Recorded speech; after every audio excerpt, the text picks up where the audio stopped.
नमस्कार दोस्तों। स्वागत है आपका मेरे YouTube चैनल मोनो अकेडमी में। तो चलिए स्वागत करते हैं आज के करंट अफेयर्स की। फसल बीमा सप्ताह मनाया जाएगा 8 से 14 जुलाई, 1 से 7 जुलाई, 15 से 21 जुलाई या 1 से 7 अगस्त। इसका सही जवाब है 1 से 7 जुलाई। इसे भारत सरकार ने फसल बीमा योजना के लिए फसल जागरूकता अभियान के रूप में चलाया है और इसे भारत की स्वतंत्रता के 75 वर्ष होने के उपलक्ष्य में आयोजित भारत @ 75 अभियान आज़ादी का अमृत महोत्सव के एक भाग के रूप में लॉन्च किया गया है। जैसे कि आप सभी जानते हैं 2022 में भारत की आज़ादी के 75 साल हो जाएंगे, तो उसी के उपलक्ष्य में भारत सरकार ने विभिन्न प्रकार के कार्यक्रम रखे हैं, जिनमें से एक यह है। अगला प्रश्न है, स्टार्टअप रैंकिंग में भारत का स्थान कौन सा है? 20वां, 30वां, 50वां या फिर 55वां? तो इसका सही जवाब है 20वां। StartupBlink global startup ecosystem की रिपोर्ट के अनुसार भारत का शीर्ष 100 देशों में 20वां स्थान है। तो पहले स्थान पर है यूनाइटेड स्टेट ऑफ अमेरिका पिछले साल की तरह, और दूसरे स्थान पर है यूनाइटेड किंगडम।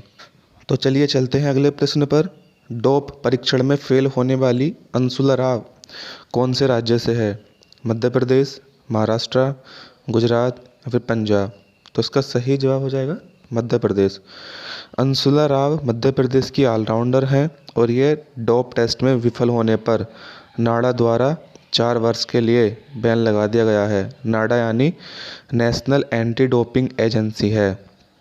यह डोपिंग के लिए सजा पाने वाली पहली क्रिकेटर बन गई हैं और इन्होंने स्टेरॉयड 19 नोरेडोस्टेरोन लिया है। यहाँ पे आपको ये याद रखना है कि इसमें स्टेरॉयड का नाम भी एग्जाम में कई बार पूछा है। अगला महत्वपूर्ण प्रश्न है, कौन से रेलवे स्टेशन पर पहली बार एक्वेटिक किंगडम की स्थापना की गई है? नई Delhi railway station, Bengaluru railway station, Varanasi railway station या फिर जयपुर रेलवे स्टेशन?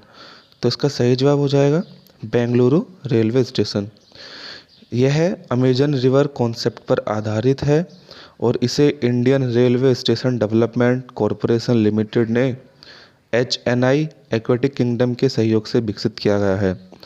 इस एक्वेटिक किंगडम में मछली की विभिन्न प्रजातियों से लेकर विभिन्न प्रकार के विदेशी समुद्री पौधे देखने को मिल सकते हैं। तो तथा इसका टिकट की कुल कीमत 25 रुपये।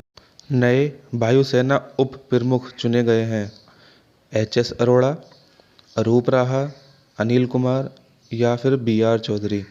तो इसका सही जवाब हो जाएगा BR चौधरी। BR चौधरी से की फुल फॉर्म है विवेक राम चौधरी।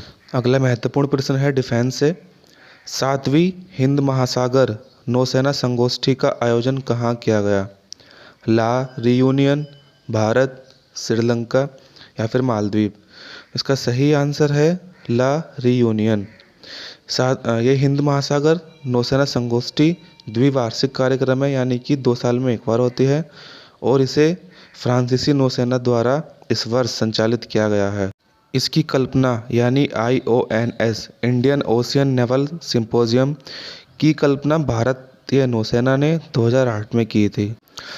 अगले महत्वपूर्ण प्रश्न है स्पोर्ट्स से। ओलंपिक के लिए क्वालिफाई करने वाली पहली महिला तैराक कौन बनी है? माना पटेल, अदिति अशोक, दीपिका पल्लिकल या साइना नेहवाल? तो इसका सही जवाब हो जाएगा माना पटेल। इस वाले में आप ऑप्शन को भी एलिमिनेट कर सकते हैं। जैसे कि आपको पता है कि साइना नेहवाल बैडमिंटन खेलती हैं और अदिति अशोक मैंने कल के करंट अफेयर्स में बताया कि वो गोल्फर हैं, और दीपिका पल्लिकल ये स्क्वैश खेलती हैं। इस प्रकार से माना पटेल तीसरी भारतीय तैराक बन गई हैं जिन्होंने ओलंपिक के लिए क्वालिफाई किया है। और आपको ये याद रखना है कि सबसे पहले भारतीय जिन्होंने ओलंपिक के लिए क्वालिफाई किया था तैराकी में, उनका नाम साजन प्रकाश है और दूसरे खिलाड़ी हैं श्री हरि नटराज। अगली न्यूज़ है कि उत्तर प्रदेश के नए DGP यानी पुलिस महानिदेशक मुकुल गोयल को चुना गया है। मुकुल गोयल जी 1987 बैच के IPS अधिकारी हैं और ये मूल रूप से शामली जिले के हैं। अगर आप उत्तर प्रदेश की तैयारी कर रहे हैं तो ये क्वेश्चन आपके लिए इम्पोर्टेंट हो जाता है। 2021 का एयरलाइन ऑफ द ईयर का अवार्ड कौन सी एयरलाइन को मिला?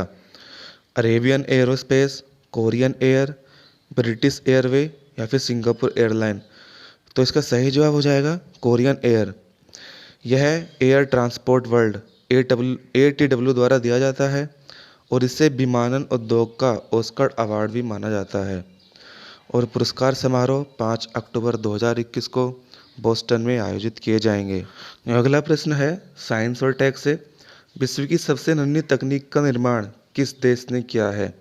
United state of America, Britain, Bharat या फिर इजराइल? तो इसका सही जवाब हो जाएगा इजराइल। इजराइल ने केवल 2 परमाणुओं की मोटाई वाली इस नन्ही तकनीक का निर्माण किया है और यह तकनीक इलेक्ट्रॉनिक उपकरणों में आने वाले समय में उपयोगी हो सकती है। अगला करंट अफेयर है एशिया प्रशांत क्षेत्र से मलेरिया से मुक्त होने वाला पहला देश कौन है? भारत, श्रीलंका, चीन या फिर भूटान?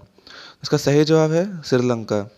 यह इसलिए खबरों में है कि WHO ने चीन को मलेरिया से मुक्त घोषित कर दिया है। इस प्रकार से यह श्रीलंका के बाद एशिया प्रशांत क्षेत्र से मलेरिया से मुक्त होने वाला दूसरा देश बन गया है।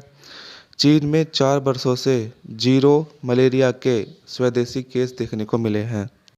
तो आज के करंट यहीं समाप्त होते हैं। वीडियो को आखिर तक देखने के लिए आपका बहुत बहुत धन्यवाद।